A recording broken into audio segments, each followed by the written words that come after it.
In today's video, I'm going to teach you how to group things in Adobe Express.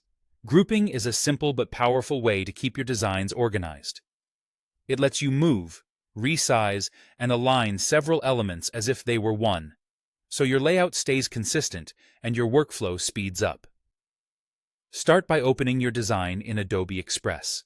Make sure you're on the canvas where the elements you want to organize are visible.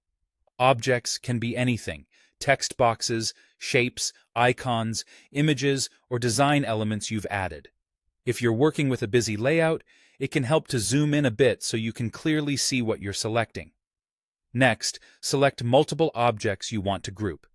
You can do this by clicking and dragging a selection box around them, or by clicking one object and then holding Shift while clicking additional objects.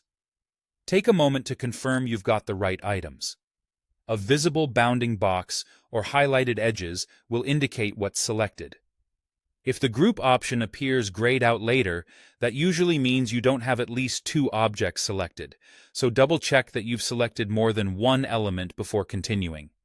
Once you've selected the objects, look for the Group button in the toolbar or left side panel. In many layouts, you'll see an option labeled Group when multiple items are selected. It may appear near the top toolbar or within the side panel, often alongside other alignment and arrangement controls. If you're not seeing it immediately, try reselecting the objects to trigger the contextual controls that appear only when multiple elements are active.